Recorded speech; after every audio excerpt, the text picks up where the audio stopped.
여러분 안녕하십니까? 여디디아와 함께하는 하늘 은하수 라디오에 오신 모든 분들을 진심으로 환영합니다. 오늘은 큰 성읍 니느웨라는 제목으로 이야기를 나누어 보겠습니다. 여디디아님, 성경에 나오는 니느웨 하면 굉장히 크고 화려했지만 동시에 좀 악명 높은 도시였잖아요. 구체적으로 어떤 곳이었는지 좀 설명해 주시겠어요? 네, 맞아요. 그 니느웨가 당시 아스루 제국의 수도였거든요. 그러니까 뭐 지금으로 치면 세계적인 대도시였던 거죠. 겉으로는 정말 화려하고 크게 번성했어요. 그런데 성경을 보면 피해 성읍이라고까지 불려요. 피해 성읍이요. 와. 네, 그만큼 폭력, 또 뭐 속임수, 약탈 이런 것들이 아주 가득했다는 거죠. 도덕적으로는 정말 타락한 곳이었습니다. 근데 중요한 건요. 하나님께서는 그런 니느웨 안에서도 선을 바라는 사람들, 또 진리를 받아들일 만한 사람들을 보셨다는 거예요. 아, 그래서 그렇게 죄악이 가득한 도시에 선지자 요나를 보내신 거군요. 그냥 뭐 심판하실 수도 있었을 텐데 말이죠. 바로 그 점입니다. 하나님의 성품 자체가 원래 자비롭고 긍휼이 많으시잖아요. 심판은 정말 최후의 수단이시고요. 그 전에 먼저 기회를 주시는 거죠. 회개하고 돌아설 기회. 니느웨 사람들에게도 살아계신 하나님을 알리고 악한 길에서 떠나도록 그렇게 기회를 주시려고 요나를 보내신 겁니다. 하지만 요나는 아시다시피 처음엔 그 부르심을 피하려고 했죠. 아니, 뭐 거의 도망치려고 했잖아요. 사실 인간적으로 생각하면 좀 이해가 가기도 해요. 적국의 수도에 가서 멸망을 외치라니 얼마나 무서웠겠어요. 그렇죠. 그 사명이 너무 크고 어려워 보였겠죠. 어쩌면 좀 불가능해 보였을 수도 있고요. 그래서 하나님의 지혜나 능력을 온전히 믿지 못하고 아예 정반대 방향인 다시스로 가는 배를 타버렸잖아요. 네, 맞아요. 그 결과는 뭐 다들 아시는 것처럼 엄청난 폭풍이었고 결국엔 물고기 뱃속에서 3일 밤낮을 극한의 고난을 겪게 되죠. 그 캄캄하고 외로운 고난 속에서 요나가 정말 큰 깨달음을 얻었겠네요. 네, 바로 그 절망적인 상황에서 요나가 드디어 깨달은 거죠. 아, 구원은 정말 오직 여호와께로부터 오는구나. 내 힘이나 내 지혜가 아니라 진짜 하나님의 능력만이 구원을 이루실 수 있다는 걸 아주 뼈저리게 체험한 거예요. 이 경험이 요나를 바꾼 거죠. 그래서 두 번째 부르심에는 바로 순종해서 니누에로 갔군요. 가서 외쳤잖아요. 40일이 지나면 니누에가 무너진다. 근데 그때 니누에 사람들 반응이 와 정말 극적이었어요. 네, 정말 놀라운 일이 벌어졌죠. 요나의 그 짧고 단호한 메시지에 니누의 성 전체가 반응을 한 거예요. 왕부터 시작해서 모든 백성들, 심지어 짐승들까지 금식하고 굵은 베옷을 입고 제에 앉아서 하나님께 간절히 매달렸어요. 와. 이게 그냥 형식적인 회개가 아니었어요. 진짜로 자기들이 하던 악한 길, 그 폭력에서 완전히 돌아서는 진심 어린 회개였던 거죠. 한 사람의 외침이 도시 전체를 그렇게 뒤바꿀 수 있다니 정말 대단하네요. 하나님께서도 그 모습을 보시고 정말 기뻐하셨겠어요. 그렇습니다. 하나님께서는 그들의 그 진심 어린 회개를 보시고 뜻을 돌이키셨죠. 예고하셨던 재앙을 거두신 거예요. 이게 바로 회개의 능력입니다.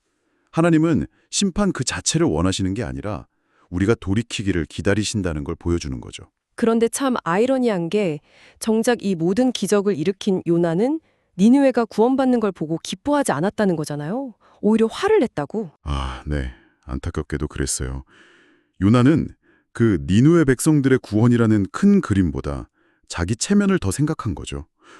이러다 내가 거짓말한 선지자가 되는 거 아니야? 이런 걱정에 사로잡혀서 하나님께 막 불평을 해요. 왜 저들을 용서하셨냐고. 하나님의 마음이랑 요나의 마음이 정말 너무 달랐네요.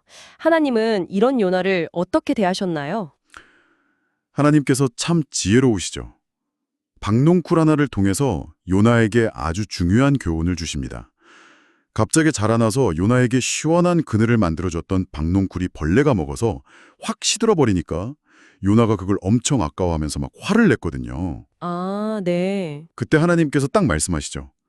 네가 하룻밤 사이에 났다가 사라진 이 박농쿨도 이렇게 아끼는데 하물며 이 큰 성읍 니느웨에는 옳고 그름도 분별 못하는 어린아이 같은 사람이 12만 명이 넘고 가축도 이렇게 많은데 내가 어찌 아끼지 않겠느냐 하고요. 아, 정말 영혼의 가치 그리고 하나님의 그 넓고 깊은 사랑을 깨닫게 하신 거군요. 네, 맞습니다.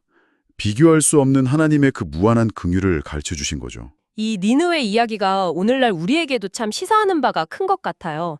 어떻게 보면 지금 우리 시대의 모습이랑 좀 겹쳐 보이기도 하고요. 맞아요. 오늘날 우리가 사는 이 도시들도 보면 겉으로는 물질 문명이 엄청 발달했지만 그 속을 들여다보면 니느웨처럼 온갖 불법, 폭력, 또 생명을 가볍게 여기는 풍조, 불의, 무관심 같은 것들이 점점 더 심해지고 있잖아요. 많은 사람들이 하나님의 존재나 그분의 법을 그냥 잊고 사는 것 같고요. 네, 그렇죠. 하지만 니느웨 이야기처럼 하나님은 여전히 우리를 불쌍히 여기시고 기다리고 계신다는 거죠. 다만 하나님의 인내에도 한계가 있다는 걸 우리가 기억해야 합니다. 요즘 전 세계적으로 일어나는 여러 재난이나 위기들, 이런 것들이 어쩌면 우리를 향한 경고의 메시지일 수도 있어요. 깨어서 준비하라는 외침인 거죠. 그럼 이 시대를 살아가는 우리는 어떻게 해야 할까요? 어떤 자세를 가져야 할까요? 네, 이 니느웨 이야기는 오늘 우리 각자에게 정말 중요한 도전을 준다고 생각해요. 첫째는 이 세상이 아무리 어둡고 좀 소망 없어 보일지라도 하나님은 그 속에서도 구원받을 영혼들을 찾고 계신다는 거예요.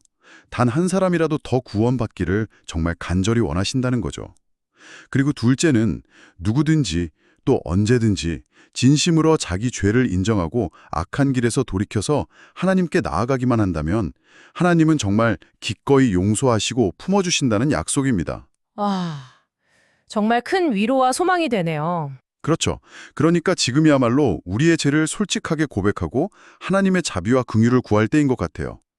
앞으로 다가올 환난의 때에 우리의 유일하고 안전한 피난처는 오직 예수 그리스도 안에 있습니다. 내 죄에 속해 주신 주께 힘입어 살겠네. 이 찬양 가사처럼 정말 주님만 굳게 의지해야겠죠. 그리고 또 하나 중요한 것은 하나님의 사랑과 경고의 기별을 전해야 할 사명을 받은 우리들이잖아요. 네. 때로는 좀 낙심대로 힘들지라도 이성 중에 내 백성이 많으니 두려워하지 말라 하신 주님의 약속을 믿고 담대하게 나아가야 한다는 겁니다. 여러분, 오늘의 하늘은하수 라디오 어떠셨나요? 매일매일 저녁 9시에 더 다양하고 흥미로운 주제로 여러분들을 찾아오도록 하겠습니다. 구독과 좋아요, 알림 설정은 저에게 큰 힘이 됩니다. 내일 다시 만나요. 안녕!